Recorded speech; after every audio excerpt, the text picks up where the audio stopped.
नमस्कार दोस्तों, स्वागत है आपका प्रतियोगिता हाउस यूट्यूब चैनल में। पिछले चैप्टर में हमने पढ़ा था हिमालय की उत्पत्ति और विस्तार। किस प्रकार हिमालय का विस्तार हुआ, किस प्रकार हिमालय की उत्पत्ति हुई और उसका विस्तार कहाँ से कहाँ तक फैला हुआ है। हिमालय अरुणाचल प्रदेश के नामचा बरवा हिमालय अरुणाचल प्रदेश के नामचा बरवा चोटी से जम्मू कश्मीर में नंगा पर्वत चोटी तक फैला हुआ है। और यह है यानी हिमालय पर्वत पूर्व से पश्चिम में फैला हुआ संसार का, दुनिया का सबसे लंबा पर्वत श्रृंखला है। ठीक है, यानी पूर्व से पश्चिम तक जो पर्वत श्रृंखला फैली हुई है वह हिमालय की ही है और ये सबसे लंबी पर्वत श्रृंखला है। हिमालय का निर्माण सेनोजोइक कल्प या सेनोजोइक काल में हुआ था, यानी करोड़ों साल पहले हिमालय का निर्माण हुआ है। और हिमालय का निर्माण कैसे हुआ, प्लेट टेक्टोनिक थ्योरी, ठीक है, हैरी हेस की प्लेट टेक्टोनिक थ्योरी और भूसन्नति सिद्धांत, ये दोनों चीज़ें कल मैंने आपको समझाई थी। किस प्रकार से प्लेट टेक्टोनिक थ्योरी के माध्यम से, यानी प्लेट्स जो टेक्टोनिक प्लेट्स होती है उनके मूवमेंट से किस प्रकार हिमालय का निर्माण हुआ है।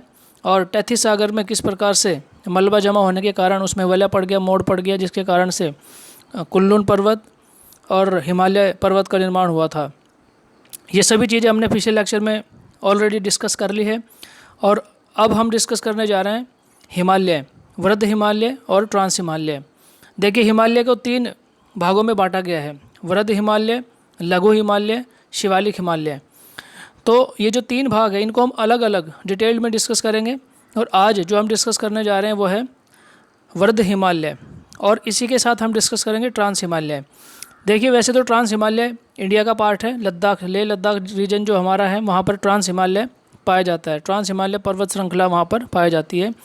और जो ट्रांस हिमालय है वो भी 3 प्रकार के पर्वत श्रृंखलाओं में बटा हुआ है, जो जिनको कहते हैं, देखिए नंबर 1 है यहाँ पर काराकोरम, दूसरा लद्दाख और तीसरा जास्कर।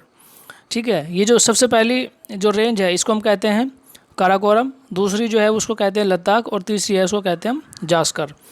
तो ये जो 3 पर्वत श्रृंखलाएँ हैं हिमालय के पार, यानी ट्रांस को कहते हैं हिंदी में पार, तो हिमालय के पार लेह लद्दाख रीजन में ये 3 पर्वत श्रृंखलाएँ पाई जाती हैं। और इन पर्वत श्रृंखलाओं को हम कहते हैं ट्रांस हिमालय। ये जो ट्रांस हिमालय है इसकी उत्पत्ति हिमालय पर्वत के भी पहले हो चुकी थी, यानी जो ट्रांस हिमालय ऑलरेडी एग्जिस्ट करता था उस समय जब हिमालय का निर्माण हुआ है।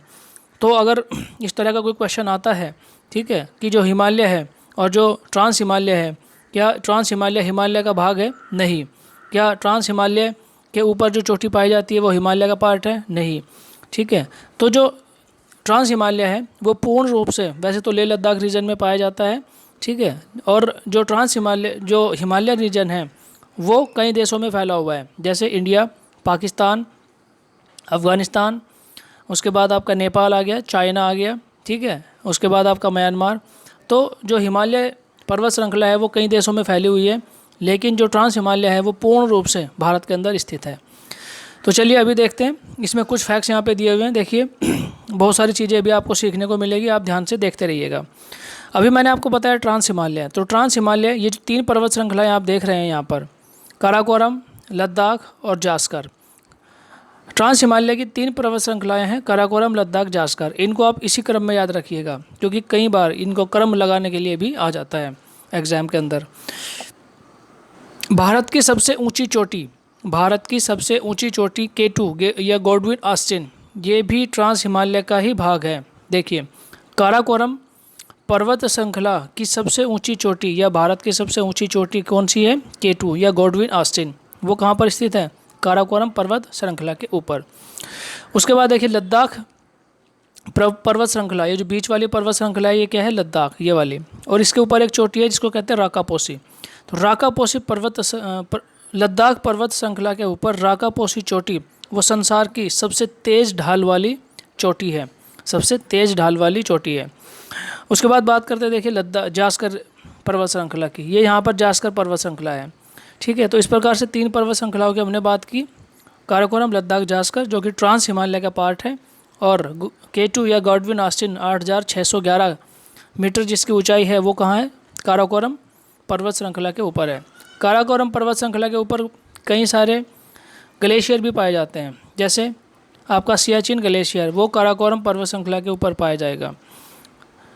सियाचिन, हिस्पर, बाल्टोरा, बियाफो, ये सभी प्रकार के जो ग्लेशियर हैं वो कहाँ पाए जाते हैं? ये काराकोरम पर्वत श्रृंखला के ऊपर पाए जाते हैं। चूँकि काराकोरम, लद्दाख और जास्कर यानी ट्रांस हिमालय की जो ऊंचाई है वो बहुत ज़्यादा है, इसलिए साल भर वहाँ पर बर्फ़ जमती है और बर्फ़ जमने के कारण वहाँ पर वनस्पति बिल्कुल भी नहीं पाई जाती। यानी अगर आप लेह लद्दाख रीजन में जाएंगे तो आप देखेंगे पहाड़ों के ऊपर आपको कोई भी पेड़ या वनस्पति नहीं मिलेगी। ठीक है, उसका रीज़न यही है कि वहाँ पर साल भर पहाड़ों के ऊपर बर्फ़ जमी रहती है, जिसके कारण से वहाँ पर वनस्पति उग नहीं पाती। ठीक है, तो ये मैंने आपको पूरी इन्फॉर्मेशन दे दी ट्रांस हिमालय के बारे में। अब चलिए बात करते हैं आप किसके? हिमालय के बारे में। अभी मैंने आपको बताया जैसे कि हिमालय को 3 पर्वत श्रृंखलाओं में बांटा गया है। सबसे पहली पर्वत श्रृंखला यहाँ पर आप देखिए, जो रेड कलर की पट्टी आप देख रहे हैं, ये रेड कलर की पट्टी ये वाली, ये यहाँ से नंगा पर्वत से लेकर, और ये यहाँ पर देखिए आप इधर, ये नामचा बरवा, यहाँ पर ये रेड कलर की पट्टी आप देख रहे हैं, इसको हम कहते हैं वर्ध हिमालय। और ये पश्चिम में नंगा पर्वत से लेकर पूर्व में नामचा बरवा अरुणाचल प्रदेश में तक फैला हुआ है। ठीक है, तो वृद्ध हिमालय कहाँ तक फैला हुआ है? वृद्ध हिमालय नामचा बरवा अरुणाचल प्रदेश और नंगा पर्वत जम्मू कश्मीर तक फैला हुआ है।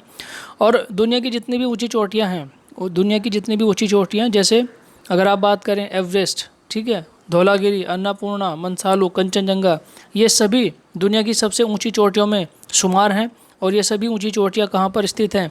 वृद्ध हिमालय के ऊपर स्थित है। ठीक है, तो और ये जो बीच में आप ग्रीन कलर की एक पट्टी देख रहे हो, ये ग्रीन कलर की पट्टी, इसको हम कहते हैं क्या? इसको कहते हैं लघु हिमालय या मध्य हिमालय। और उसके बाद आता है ये ब्लू कलर की पट्टी सबसे नीचे, इसको हम कहते हैं क्या? इसको कहते हैं शिवालिक हिमालय। तो इस प्रकार से आप याद रखिएगा कि जितने भी प्रकार के हिमालय के जितने भी प्रकार हैं वो मैंने आपको बता दिया है। ठीक है, तो हिमालय के 3 प्रकार हैं। हिमालय 3 पर्वत श्रेणियों में बटा हुआ है। नंबर 1 वृद्ध हिमालय, नंबर 2 लघु हिमालय और नंबर 3 शिवालिक हिमालय। ठीक है, तो आज हम जो डिस्कस करने जा रहे हैं वो है वृद्ध हिमालय। ठीक है, ट्रांस हिमालय मैं ऑलरेडी बता चुका हूँ, वृद्ध हिमालय अभी हम डिस्कस करेंगे। तो चलिए एक एक करके डिस्कस करते हैं वृद्ध हिमालय को।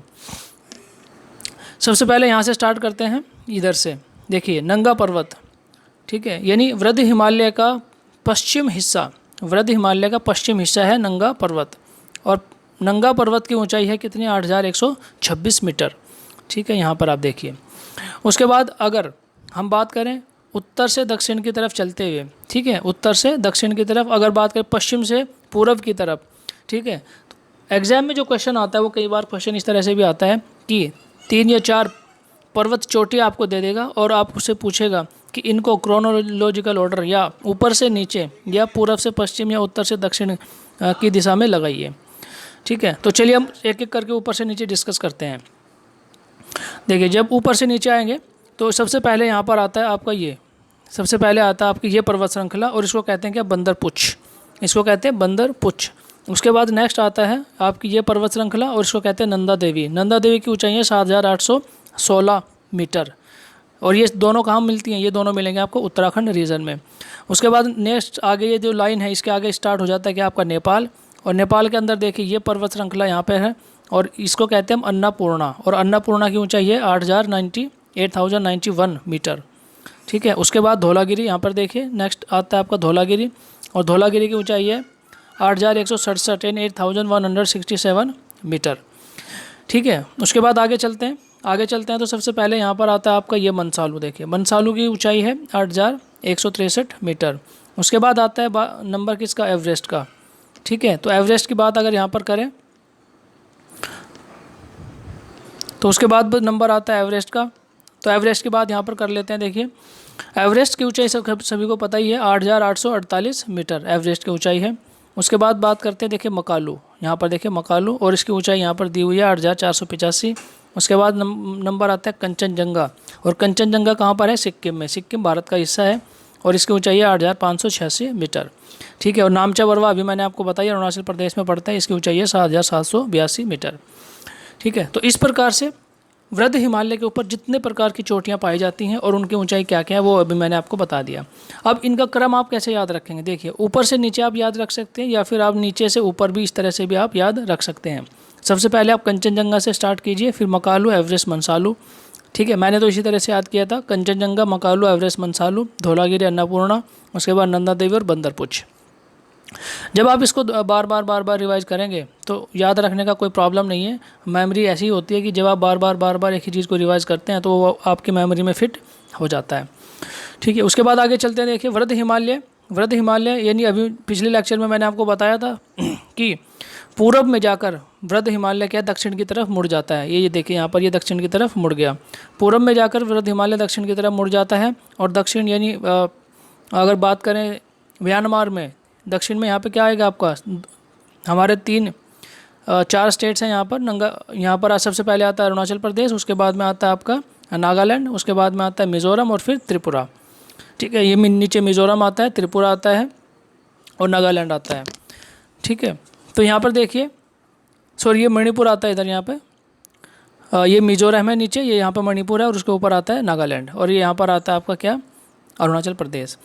तो पूरब में जाकर जो वृद्ध हिमालय है वो क्या दक्षिण में मुड़ जाता है। और म्यांमार में इसको क्या कहते हैं, अराकान योमा। पिछले लेक्चर में मैंने आपको बताया था, म्यांमार में इसको कहते हैं अराकान योमा। ठीक है, अब बात कर लेते हैं। देखिए जब ये दक्षिण में मुड़ता है तो इसकी एक पर्वत श्रृंखला तो चली जाती है म्यांमार में, और दूसरी कुछ चोटियाँ, इसका कुछ भाग वो इंडिया के अंदर, इंडिया के जो पूर्वोत्तर राज्य हैं नागालैंड, मणिपुर और मिज़ोरम के अंदर आ जाता है। तो नागालैंड में इसको क्या कहते हैं, पटकोई बूम। याद रखिएगा, नागालैंड में इसको क्या कहते हैं, पटकोई बूम। यहाँ पर देखिए नागालैंड में पटकोई बूम कहते हैं। उसके बाद बात करते हैं, देखिए नंगा पर्वत, यहाँ पे अरुणाचल प्रदेश में वृद्ध हिमालय को, ये अरुणाचल प्रदेश का हिस्सा है। यहाँ पे अरुणाचल प्रदेश में इसको कहते हैं पटकोई बूम, नागालैंड में इसको कहते हैं नागा, और मणिपुर में इसको कहते हैं लामेटोर। मणिपुर में इसको कहते हैं लामेटोर। ये सभी नाम जो मैं आपको बता रहा हूँ, ये अलग अलग स्टेट में वृद्ध हिमालय के अलग अलग नाम दिए हुए हैं। ठीक है, और जो मिज़ोरम में जो पहाड़ी है, वृद्ध हिमालय के जो भाग है उसको मिज़ो पहाड़ी कहते हैं। ठीक है, तो इस प्रकार से मैंने आपको बताया कि जो वृद्ध हिमालय है वो किस प्रकार से फैला हुआ है, वृद्ध हिमालय के ऊपर कौन कौन सी चोटियां हैं और वृद्ध हिमालय की कौन कौन सी चोटियों का कितना ऊंचाई है, उनका सीरीज़ क्या है। ठीक है, पूर्व से पश्चिम या उत्तर से दक्षिण अगर आपको लगाने के लिए आता है तो आप इस सीरीज़ को याद रखिएगा। ठीक है, तो चलिए अब आगे चलते हैं कुछ और फैक्ट्स के साथ। देखिए यहाँ पर ट्रांस हिमालय को 4 समानांतर पर्वत श्रेणियों में बांटा गया है। अभी जितने भी फैक्ट्स मैंने आपको बताए अभी वो एक एक करके यहाँ पर आप देख लीजिए।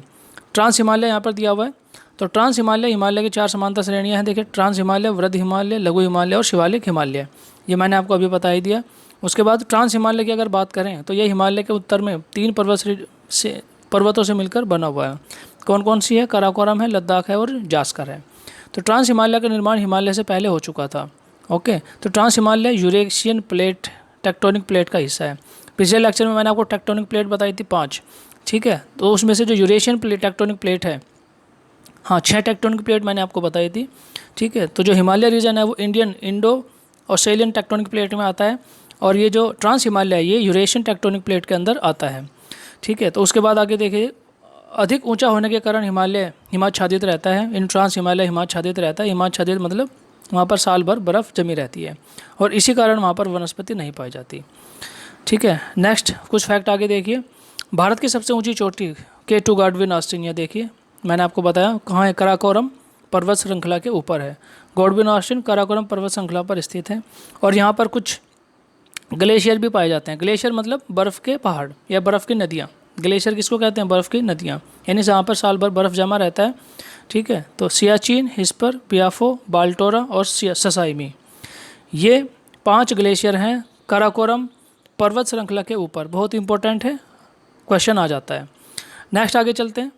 यहाँ पर देखिए, काराकोरम श्रेणी का विस्तार पूर्व से तिब्बत, काराकोरम पर्वत श्रेणी का विस्तार पूर्व में तिब्बत तक हो गया है।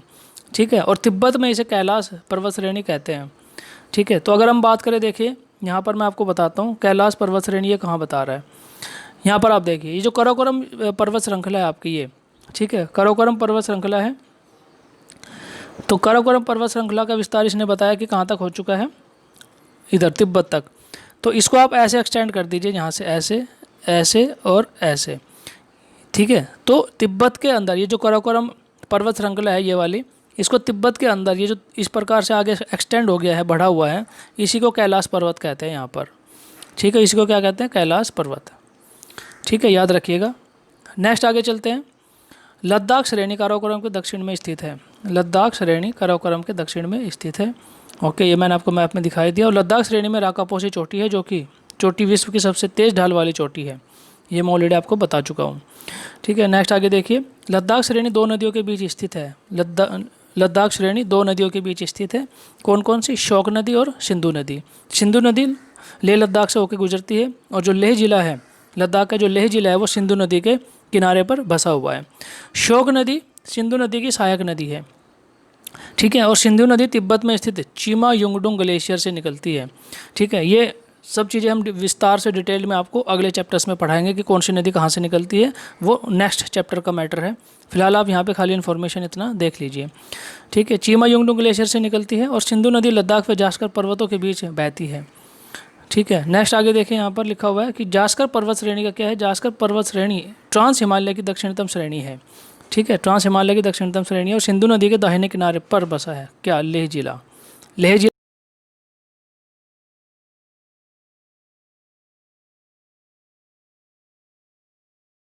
वृद्ध हिमालय ट्रांस हिमालय से सचर जोन द्वारा अलग होता है। ये जोन क्या होता है? देखिए, जब दो पर्वत श्रृंखलाएं, जैसे लद्दाख जास्कर लद्दाख, काराकोरम लद्दाख और जास्कर, या फिर ट्रांस हिमालय, और दूसरा कौन सा हिमालय है आपका? वृद्ध हिमालय। तो जब दो पर्वत श्रृंखलाएं, ठीक है, कन्वर्ट होती है, चेंज होती है, यानी वृद्ध हिमालय से आप ट्रांस हिमालय की तरफ अगर जाएंगे तो बीच में एक प्लेन एरिया आता है, लंबा चौड़ा। ठीक है, एक बहुत लंबा चौड़ा प्लेन एरिया आता है, यानी इसकी प्रॉपर्टीज़, वृद्ध हिमालय की प्रॉपर्टीज़ ट्रांस हिमालय की प्रॉपर्टीज़ से डिफरेंट होती है। ठीक है, तो बीच में एक ऐसा एरिया जो ट्रांस हिमालय और वृद्ध हिमालय को अलग करता है, उसको जोन कहते हैं। और ये कौन सा जोन है? Suture zone. ठीक है, इसको कहते हैं हम सचर जोन। ठीक है, आगे चलते हैं। वृद्ध हिमालय का विस्तार पूर्व से, ये मैंने आपको बता दिया है, पूर्व में नामचा पर्वत अरुणाचल प्रदेश में, पर्वत चोटी से लेकर पश्चिम में नंगा पर्वत, ठीक है, जम्मू कश्मीर में फैला हुआ है।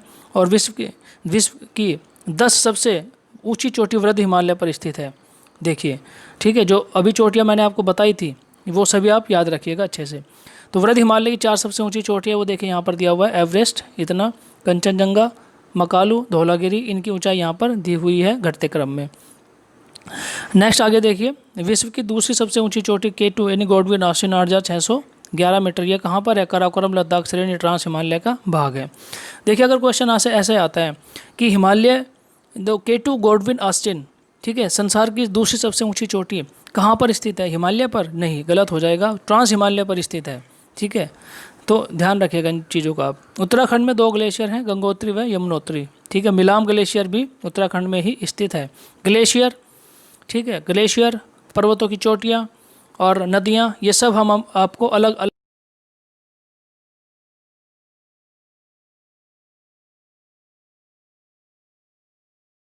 और तिब्बत भाषा में चोमालुंगमा का मतलब क्या होता है? पर्वतों की रानी।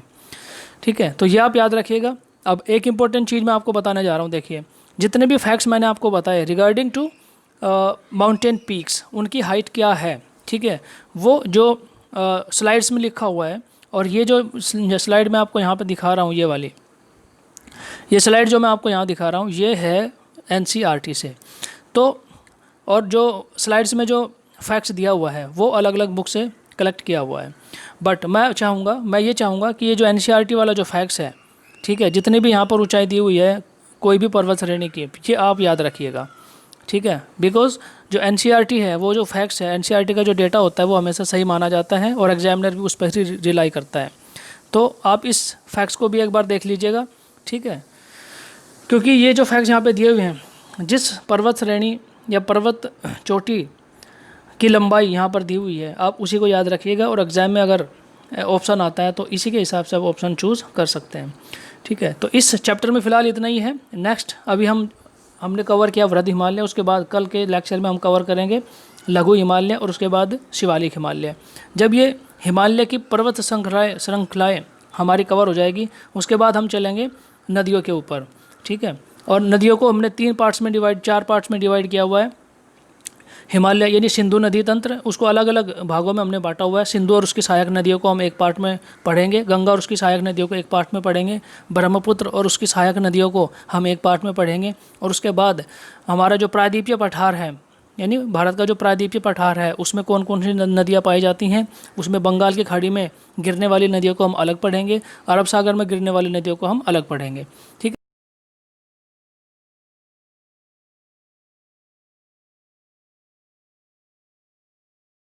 कवर करेंगे। उसके बाद हम जितने भी दर्रे हैं, यानी पहाड़ों पर्वतों में जो भी दर्रे पाए जाते हैं, उनको हम अलग अलग चैप्टर्स में कवर करेंगे।